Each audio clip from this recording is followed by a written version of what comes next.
World top rankings ఉన్న యూనివర్సిటీస్లో ఎలాంటి IELTS రాయకుండా ఫ్రీ ఎడ్యుకేషన్ అండ్ స్కాలర్షిప్ అందుకోవాలంటే కాంటాక్ట్ విదేశ్ కన్సల్ట్స్. చాలా మందిలో ఛాతీలో మంట, పుల్లటి త్రేంపులు ఇలా కాకుండా ఇంకా గ్యాస్ట్రిక్ ప్రాబ్లమ్స్ ఇలా ఎక్కువగా వస్తూ ఉంటాయి. అయితే దీనికి సొల్యూషన్ ఏంటి? ఎన్నో మెడిసిన్స్ వాడుతూ ఉంటారు. మార్నింగ్ లేవగానే పొరకడుపున వాడే మెడిసిన్స్తో కూడా మీకు ఎటువంటి ఫలితం లేకపోవచ్చు. అయితే వీటన్నిటికీ కూడా వంటింటి చిట్కాలతో మనం ఎలా సొల్యూషన్ తీసుకోవాలి అన్న దాని గురించి చక్కగా వివరించడానికి మనతో పాటు ఉన్నారు ప్రముఖ ఆయుర్వేద వైద్య నిపుణులు, వంటింటి చిట్కాలలో చాలా ఫేమస్ ఆయన. ఈ పాటికి మీకు అర్థమైపోయి ఉంటుంది. ఆయనే చిట్టుబట్ల మధుసూదన్ శర్మ గారు. వారితో మాట్లాడి అసలు ఈ గ్యాస్ట్రిక్ ప్రాబ్లమ్స్కి ఎలాంటి సొల్యూషన్ చెప్తారు అన్నది అడిగి తెలుసుకుందాం. నమస్తే సార్. సార్, గ్యాస్ట్రిక్ ప్రాబ్లం అనేది ఇప్పుడు చిన్నపిల్లలు కూడా మాకు ఛాతీలో మంట వచ్చేస్తుంది, పుల్లగా తేన్పులు వస్తున్నాయి, ఏం తినలేకపోతున్నాము అనేసి చెప్తూ ఉంటారు. అయితే గ్యాస్ట్రిక్ ప్రాబ్లం రావడానికి మెయిన్ రీజన్స్ ఏంటి సార్? గ్యాస్ట్రిక్ ప్రాబ్లమ్స్ రావడానికమ్మా టయానికి ఫుడ్ తీసుకోకపోవడము, కాఫీ టీలు ఎక్కువ తాగడము, junk foods, fast foods, bakery foods ఎక్కువ తీసుకోవడము, రాత్రి ఎక్కువసేపు నిద్ర మేలుకోవడము, మోషన్ను బలవంతంగా ఆపుకోవడము, తర్వాత మల విసర్జన సరిగ్గా చేయకపోవడము, అంటే కాన్స్టిపేషన్ ప్రాబ్లమ్ అమ్మా. సో ఇలాంటివి అనేక రకాలైన కారణాల వల్ల ఈ గ్యాస్ట్రిక్ ట్రబుల్ వస్తూ ఉంటుందమ్మా. ఈ గ్యాస్ట్రిక్ ట్రబుల్ సమస్య ఉన్నటువంటి వాళ్ళలో అందరిలో అన్ని లక్షణాలు ఒకే రకంగా ఉండవమ్మా. కొందరిలో ఒక్కొక్క రకమైన లక్షణాలు ఉంటాయి. కొంతమందికి తేపుల రూపంలో ఈ యొక్క సమస్య ఇబ్బంది పెడుతూ ఉంటుంది, కొంతమందికి కడుపు ఉబ్బరంగా ఉంటుంది, కొంతమందికి వాంతి వచ్చినట్లు ఉంటుంది, కొంతమందికి తల బరువుగా ఉంటుంది, కొంతమందికి మోషన్ ప్రాబ్లం ఉంటుంది, కొంతమంది కడుపులో మంట ఉంటుంది, కొంతమంది కడుపులో ఏదో రాయి పెట్టినట్లు అనిపిస్తూ ఉంటుంది. ఇలా వివిధ రకాలైన లక్షణాలు కలుగుతుంటాయమ్మా. మరికొంతమందికి అయితే ఈ ప్రభావం చేత అంతుబట్టని సమస్యలమ్మా, అంటే కీళ్ళ నొప్పులు, మోకాళ్ళ నొప్పులు, తర్వాత నడుము నొప్పి, భుజం నొప్పి, తలనొప్పి, ఇలాంటి వివిధ రకాలైన నొప్పులు కూడా కలుగుతుంటాయమ్మా. అలాంటి వాళ్ళలో ఏ పరీక్ష చేసినా ఏముండదమ్మా, పరీక్షలు చేయించుకుంటారు కానీ నార్మల్గా ఉంటాయి, సమస్య మాత్రం ఇబ్బంది పెడుతూ ఉంటుంది. గ్యాస్ట్రిక్ ట్రబుల్ సమస్య తగ్గిపోతే కానీ అవి తగ్గిపోవమ్మా. సో అట్లా కొంతమంది ఉంటారమ్మా. ఏది ఏమైనప్పటికీ మీరు అన్నట్లు ఈవెన్ ఒక్కొక్కసారి పరిగడుపున మింగే మాత్రలు కూడా మండి పడతాయమ్మా. కొన్నాళ్ళ పాటు వాడేసరికి అవి కూడా మాకు సాధ్యం కాదని చెప్పేసి మండి పడితే ఆ టాబ్లెట్స్ మార్చుకోవడము, వాటి యొక్క డోస్ పెంచుకోవడము చేసుకునేటువంటి పరిస్థితి ఏర్పడుతుందమ్మా. దీర్ఘకాలికంగా అలాంటి కృత్రిమ ఆధునిక రసాయన ఔషధాలు వాడడం ఏమాత్రం క్షేమదాయకం కాదమ్మా. కాబట్టి సేఫ్టీగా ఉన్నటువంటి క్షేమదాయకమైనటువంటి సైడ్ ఎఫెక్ట్స్ అనేటువంటి మందులు వాడుకోవడం మంచిదమ్మా, ఆహార ఔషధాలు. అందుకే అంటే సార్, మన కడుపు చల్లగా ఆరోగ్యంగా ఉంటేనే మనం ఆరోగ్యంగా ఉంటాము అనేసి చెప్తూ ఉంటారు. ఎగ్జాక్ట్లీ. అయితే సార్, ఏంటి సార్ ఈ గ్యాస్ట్రిక్ ప్రాబ్లం లక్షణాలు చెప్పారు, అలాగే ఇది ఎవరికి ఎక్కువగా వచ్చే అవకాశాలు ఉంటాయంటారు? సర్వసాధారణంగా అమ్మా చిన్న పిల్లలు తక్కువగా వస్తుంటుందమ్మా ఈ సమస్య. యుక్త వయసు ఉన్నటువంటి వాళ్ళలో, అదేవిధంగా వయసు వచ్చినటువంటి వాళ్ళలో ఎక్కువ కలుగుతుంటాయమ్మా. యుక్త వయసు వచ్చిన వాళ్ళలో వీళ్ళకేమంటే ఆ వయసు ప్రభావం చేత ఆహారం సరిగ్గా టయానికి తినకపోవడము, ఈ ఫాస్ట్ ఫుడ్స్, జంక్ ఫుడ్స్, తర్వాత కొద్ది శాతం మందిలో ఈ ఆల్కహాల్, స్మోకింగ్ ఇలాంటివన్నీ కారణాలమ్మా. రాత్రి ఎక్కువసేపు నిద్ర మేల్కొంటుంటారు. ఇలాంటి కారణాల వల్ల చాలా వరకు యుక్త వయసు వాళ్ళలో కలుగుతుంటాయమ్మా. అదేవిధంగా చిన్నపిల్లల విషయానికి వస్తే వీళ్ళకు చాలా మందికి ఆ చిన్నపిల్లలకు ఆకలి తెలియదమ్మా. కాబట్టి ఆకలి తెలియక సరైనటువంటి ఆహారం సరిగ్గా తీసుకోలేకపోవడం చేత తెలిసి తెలియక వాళ్లకు ఈ యొక్క సమస్య వస్తుంటుంది. రెండోది ఏంటంటే చిన్నపిల్లలు ఈ జంక్ ఫుడ్స్ అవి ఎక్కువ తీసుకుంటుంటారమ్మా. దీనివల్ల కూడా ఈ గ్యాస్ట్రిక్ ట్రబుల్ సమస్యలు వస్తుంటాయి. అట్లే వయసు వచ్చినటువంటి వాళ్ళు చూసినట్లయితే వయసు వచ్చిన తర్వాత ఏదో ఒక సమస్య చుట్టుముట్టి ఇబ్బంది పెడుతూ ఉంటుందమ్మా, ఏదో ఒక రకమైన అనారోగ్యం. ఉదాహరణకి మనం 10 మందిని మనం గమనించినట్లయితే 50 సంవత్సరాలు దాటినటువంటి వాళ్ళలో, అలాగే చెప్పుకుంటూ పోతే ఈ రోజు 40 సంవత్సరాలు దాటినటువంటి వాళ్ళలో ఏదో ఒక సమస్య, అనారోగ్య సమస్య, ఏదో ఒకటి మాత్ర వేసుకుంటుండాల్సిందే, ఆ రోజును గడుపుతుండాల్సిందే. సో ఈ విధంగా వయస్సు పెరిగే కొద్దీ, వయస్సు వచ్చే కొద్దీ వ్యాధుల తాకిడి ఎక్కువైపోతుందమ్మా. వ్యాధుల తాకిడి ఎక్కువైపోద్ది, మందుల వాడకం ఎక్కువైపోతుంది. మందుల వాడకం ఎక్కువైపోద్ది, ప్లస్ ఉన్న మైనస్లు జాస్తి అయిపోతాయి. ఆ మైనస్లలో ఇది ఒకటమ్మా గ్యాస్ట్రిక్ ట్రబుల్.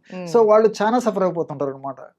ఆహారం కంటే మందులు జాస్తి అయిపోయేటువంటి పరిస్థితి, సంచి నిండా మందులతోనే కడుపు నింపుకోవాల్సిన పరిస్థితి ఏర్పడుతుంది.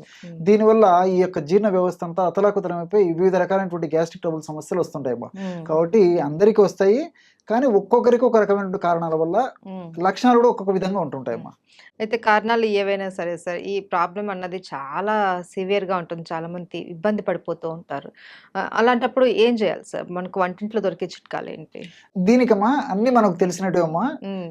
కానీ ఇందులో ఇంత అద్భుతమైనటువంటి ఔషధ గుణాలు ఉన్నాయా, ఇంత రిజల్ట్స్ వస్తుందని చెప్పేసి ఆశ్చర్యం వేస్తున్నామ్మా. మనం వాడి చూస్తే గానీ తెలియదు అనమాట దాని హ్మ్. ఫలితము. హ్మ్. కేవలం 3 ఆహార ఔషధాలమ్మా. ఓకే. జీలకర్ర, ధనియాలు, సోంపు గింజలు. హ్మ్. ఎక్కడ ఏ వేలు ఖర్చు పెట్టాల్సిన అక్కర్లేదమ్మా. అవును. అద్భుతమైనటువంటి ఔషధం. హ్మ్. ఈ 3 పదార్థాలు ఒక్కొక్కటి 50 గ్రాములు తీసుకోవాలమ్మా. హ్మ్. అంటే జీలకర్ర ఒక 50 గ్రాములు వేయించేసేసి, హ్మ్. ధనియాలను వేయించి ఒక 50 గ్రాములు, సోంపు గింజలను వేయించేసి ఒక 50 గ్రాములు తీసుకోవాలమ్మా. అన్ని దోరగా వేయించుకోవాలి. అన్ని కలిపేసి మిక్సీలోనే వేసుకోవచ్చమ్మా. హ్మ్. ఓపిక ఉంటే సపరేట్ అని తయారు చేసుకోవచ్చు. ఓకే. లేకపోతే అన్ని కలిపేసి మిక్సీలో వేసేసుకోవచ్చు. హ్మ్. బాగా జల్లి పట్టేసేస్తే సరే ఒక 10 గ్రాములు అటు ఇటు అయినా ఇంచుమించు ఒక 140 గ్రామ్స్ 150 గ్రామ్స్ ఔషధం తయారైపోతుంది. హ్మ్. మొత్తం పౌడర్ బ్రహ్మాండమైనటువంటి పౌడర్ తయారైపోతుంది. హ్మ్. దాన్ని ఒక గాసీసారి నిల్వ ఉంచుకున్నామా, 1/2 టీ స్పూన్ ఉదయం ఆహారం తర్వాత అరచేతి మీద వేసుకొని కొద్దిగా చప్పరించేసేసి నీళ్ళు తాగేసేయాలమ్మా. కొద్దిగా 1/2 గ్లాస్ వాటర్. ఓకే. రాత్రి ఆహారం తిన్న తర్వాత కూడా ఒక 1/2 టీ స్పూన్ ఒక అరచేతులు వేసుకొని చప్పరించాలమ్మా. బాగా ఎంజాయ్ చేస్తూ అది చప్పరిస్తూ మింగేసేయాలి. హ్మ్. ఒక కప్పు అంటే ఒక 100 ml వాటర్ తాగితే సరిపోతుంది. హ్మ్. చిన్నపిల్లలు అయితే కొంచెం డోస్ తగ్గించుకోవాలమ్మా. ఓకే. అంటే 12-13 సంవత్సరాలు దాటినటువంటి వాళ్ళకందరికీ ఈ డోస్ సరిపోతుంది. హ్మ్. ఇంకా 12-13 సంవత్సరాల కంటే తక్కువ ఉన్నటువంటి వాళ్ళలో 1/2 టీ స్పూన్ కాకుండా 1/4 టీ స్పూన్ ఆ రేంజ్లో వాడుకుంటే సరిపోతుంది. హ్మ్. సో ఇది వాడడం వల్ల ఏమైతుందంటే within 3rd day 4th day నుంచి మంచి బ్రహ్మాండమైనటువంటి రిజల్ట్స్ వస్తాయమ్మా. ఓకే. సో ఇప్పుడు మనం చెప్పుకున్నటువంటి లక్షణాలన్నిటికి కూడా ఇది చక్కటి దివ్య పరిష్కారం. ఔషధం. అన్ని దివ్య ఔషధం. అవును. ఇన్ని లక్షణాలు చెప్పాం కదమ్మా. అవును. ఏ లక్షణాలు కానివ్వండి, గ్యాస్ట్రిక్ ట్రబుల్ అంటే కేర్ ఆఫ్ అడ్రస్ ఇదే. హ్మ్. అంత అద్భుతంగా పనిచేస్తుంది అనమాట. హ్మ్. సో మనం ఆధునికంగా ఆలోచించినట్లయితేమా, ఇప్పుడు జీలకర్రలో థైమాల్ అనేటువంటి రసాయన పదార్థము, క్యుమినాల్డిహైడ్, ఎపిజెనిన్, ఇలాంటి ల్యూటియోలిన్ అనేటువంటి అనేక రకాలైన రసాయన పదార్థాలు ఉన్నాయమ్మా. హ్మ్. ఇవన్నీ కూడా ప్రత్యక్షంగా పరోక్షంగా గ్యాస్ట్రిక్ జ్యూసెస్ను పెంచేందుకు ఉపయోగపడతాయి. తర్వాత బైల్ జ్యూస్ అమ్మా. బైల్ జ్యూస్ బాగా ఉత్పత్తి అవుతూనే బాగా ఆకలి అవుతుంది, జీర్ణశక్తి బాగా జరుగుతూ ఉంటుంది. హ్మ్. సో బైల్ జ్యూస్ బాగా ఉత్పత్తి అయ్యేందుకు ఈ జీలకర్రలో ఉన్నటువంటి ఇలాంటి అనేక రకాలైన రసాయన పదార్థాలు ఉపయోగపడతాయి. అట్లే ధనియాల్లో కొరియాండ్రాల్ అనేటువంటి రసాయన పదార్థము, ఇలాంటి రసాయన పదార్థాలు కూడా ఈ జీర్ణ వ్యవస్థలో వచ్చేటువంటి వివిధ రకాలైనటువంటి గ్యాస్ట్రిక్ ట్రబుల్ సమస్యలకు ఉపయోగపడతాయమ్మా. హ్మ్. అంటే సోంపు గింజలమ్మా. హ్మ్. సోంపు గింజలో ఎనథాలు, తర్వాత ఫైబరు, ఇలాంటి రసాయన పదార్థాలు ఉంటాయమ్మా. హ్మ్. ఎనథాల్ అనేటువంటి ఈ రసాయన పదార్థము మనం తీసుకున్నటువంటి ఆహార పదార్థాలు పులవకుండా చేస్తాయి, బాగా జీర్ణమయ్యేటట్టు చేస్తాయి. తర్వాత చక్కగా విసర్జన అంటే వేస్ట్ పదార్థం త్వరగా విసర్జింపబడేదానికి కూడా ఎనథాల్ అనేటువంటి పదార్థం ఉపయోగపడతాయమ్మా. హ్మ్. అదేవిధంగా ఫైబర్. హ్మ్. ఈ ఫైబర్ కూడా మోషన్ ఫ్రీ అయ్యేందుకు ఉపయోగపడుతుంది. అవును. ఆహార పదార్థం పులవకుండా ఉపయోగపడుతుంది. హ్మ్. అందులో మనకు తీసుకునేటువంటి ఆహార పదార్థాలమ్మా, ఇటువంటి ఆహార పదార్థాల్లో ఫైబర్ ఎక్కువగా ఉన్నటువంటిది ఈ సోపులోనేమా. హ్మ్. అందులో ఈ రోజుల్లో నాగరికత ప్రభావం చేత, పాశ్చాత్య నాగరికత ప్రభావం చేత మనం ఫైబర్ వాడకం తగ్గిపోయిపోయిందమ్మా. అవును. అవును. కాబట్టి ఫైబర్ ఎక్కువగా ఉన్నటువంటి ఇలాంటి సోపు గింజలను వాడుకోవడం వల్ల గ్యాస్ట్రిక్ ట్రబుల్ సమస్యలు తగ్గిపోవడమే కాకుండా శరీరానికి కూడా చాలా రక్షణ ఇచ్చేసేసి ఈ షుగర్, బీపీ, వెయిట్ ఇలాంటివి రాకుండా కూడా కంట్రోల్ చేస్తుందమ్మా ఓకే. ఫైబర్. ఓకే. సో ఇలా అంతేకాకుండా ఇందులో ఉన్నటువంటి పాలిఫినాల్స్ అనేటువంటి ఒక రసాయన పదార్థాలు కూడా ఈ రక్తనాళాల్లో ఫ్యాట్ వల్ల, కొలెస్ట్రాల్ వల్ల, తర్వాత ఈ ప్లేట్లెట్స్ వల్ల పూడికలు ఏర్పడకుండా కూడా ఉపయోగపడతాయమ్మా హ్మ్. ఈ పాలిఫినాల్స్. హ్మ్. సో మనం వాడేది గ్యాస్ట్రిక్ ట్రబుల్ అయినప్పటికీ గ్యాస్ట్రిక్ ట్రబుల్ వల్ల వచ్చేటువంటి సమస్యలు తగ్గిపోతాయి. అట్లే వెయిట్కి ఇది పనిచేస్తుందమ్మా. అంటే వెయిట్ వల్ల వచ్చేటువంటి సైడ్ ఎఫెక్ట్స్, హ్మ్. అదేవిధంగా షుగర్ రాకుండా షుగర్ వల్ల వచ్చేటువంటి సైడ్ ఎఫెక్ట్స్ను కంట్రోల్ చేస్తుంది. హ్మ్. అదేవిధంగా ఈ రోజుల్లో గుండె జబ్బుల సమస్య చాలా మందిలో కలుగుతుందమ్మా. హ్మ్. సో గుండెలో బ్లాక్ కావడము, రక్తనాళాల్లో పూడికలు ఏర్పడడం, ఆ పూడికలు కూడా వచ్చిన పూడికలు త్వరగా తగ్గించేందుకు, ఆ పూడికలు రాకుండా ఉండేందుకు కూడా ఇది ప్రొలాంగ్ చేసేందుకు కూడా ఈ యొక్క ఉపయోగపడుతుంది. మల్టీ బెనిఫిట్స్ ఉన్నాయి కాబట్టి అందరూ క్షేమదాయకంగా వాడుకోవచ్చమ్మా. చాలా అద్భుతమైనటువంటి ఔషధం అమ్మా. Okay sir. ఏ లక్షణాలు కనపడినా సరే మనకి 3 పదార్థాలతో చేసుకున్నటువంటి పౌడర్ కొద్దిగా తీసుకుంటే చాలు. చాలా చక్కటి రిలీఫ్ అయితే మనకు దక్కుతుంది. డెఫినెట్ అమ్మా. Right. Thank you so much sir.